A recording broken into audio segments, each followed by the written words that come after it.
yang kita concernkan di sini berita bohong. Artinya Habib sebelum itu tidak mengetahui kalau beliau itu terkonfirmasi valid sesuai ketentuan undang-undang COVID-19, positif ya, bukan reaktif. Artinya ketika Habib mengatakan beliau tidak terkonfirmasi, sehat baik-baik saja, itu sebenarnya bukan unsur masuk kebohongan.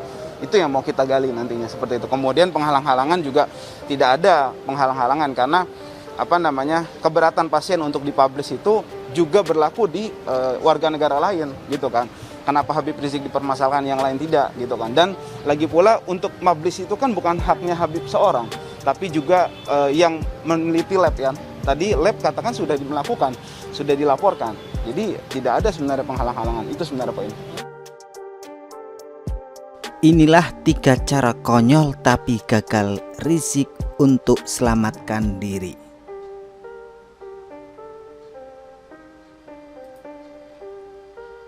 Kita berharap Rizik tidak lolos dalam kasus yang menjeratnya saat ini. Sayang, kalau orang separah ini dibiarkan berkeliaran bebas dan ceramah provokatif yang merusak akhlak umat. Meski dia dengan gelinya mengatakan ingin merevolusi akhlak orang lain, kapan lagi kita bisa melihat Rizik dalam kondisi terjepit seperti ini? Setelah sekian lama kita mengelus dada, menahan emosi dan kekesalan melihat ulahnya yang keterlaluan, tapi masih dibiarkan seenak jidatnya.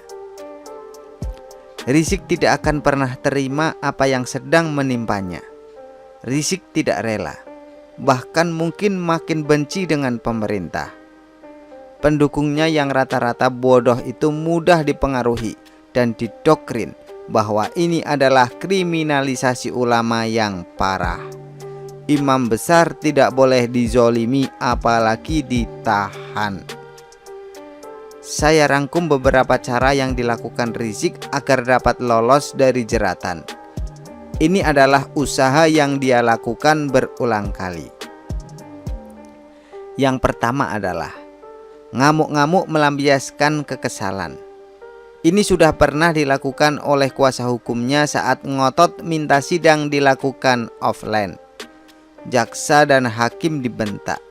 Begitu juga dengan Rizik saat agenda pemeriksaan saksi, yang mana Rizik sering terlibat adu mulut dengan jaksa hingga bentak-bentak. Ini ada makna psikologisnya. Yang pertama adalah Rizik ingin mengintimidasi. Zaman sekarang tidak zaman adu otot, zamannya adu bacot dan nyali. Dengan marah-marah dan membentak, dia berharap jaksa gemetar hingga pingsan. Dengan intimidasi jaksa dan saksi jadi down dan tidak fokus. Yang pertama, di negara ini kadang ada momen yang aneh di mana yang bersalah yang paling galak. Misalnya, saya pernah hampir menabrak pemotor di belokan jalan. Dia yang melawan arah, tapi dia yang memaki saya. Apakah saya yang salah? Tidak, justru dia panik dan mengintimidasi saya duluan supaya saya takut dan mengalah. Dengan begitu, dia bisa bebas tanpa masalah. Begitu saya bentak lebih keras, kalian pasti tahu apa yang terjadi selanjutnya.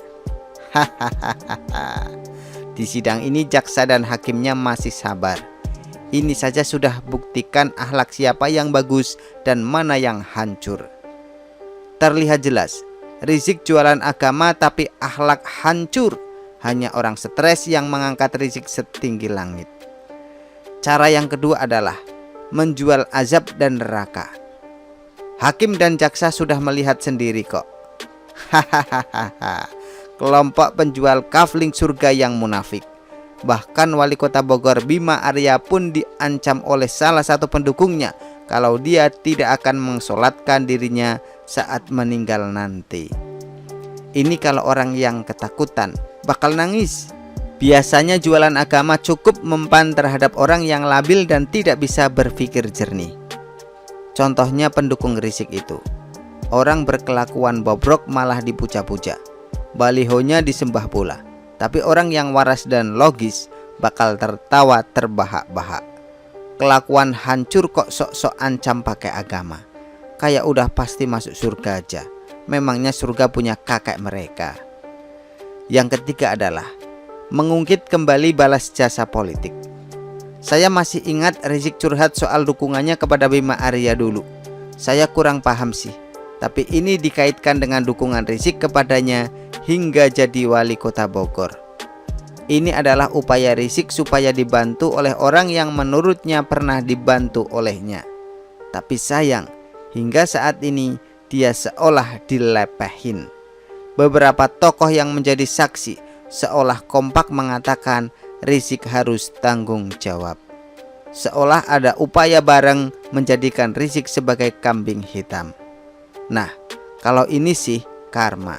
Enak nggak dilepehin? Enak nggak dibuang saat sedang terjepit masalah? Enak nggak tidak dipedulikan saat sedang butuh sokongan moral? Enak nggak jadi singa ompong ketika gigit dicopot? Cuma satu yang masih belum dia mintai bantuan. Gimana dengan bohir atau sponsor? Kalau ada pun sama saja deh. Mereka bakal diam tak berani ikut terseret arus. Kalau minta tolong kepada jutaan pendukungnya, hasilnya bakal mengecewakan. Pendukungnya cuma modal teriak dan bikin keributan, sambil mendoakan yang buruk kepada siapapun yang menzolimi imam besarnya. Cuma itu saja yang bisa mereka lakukan. Kalau bantu duit, susah. Mereka aja cuma modal harapan nasi bungkus. Hahaha. Begitulah nasib Rizik. Artikel diambil dari Shibo.com, ditulis oleh X Hardy. Bagaimana menurut Anda?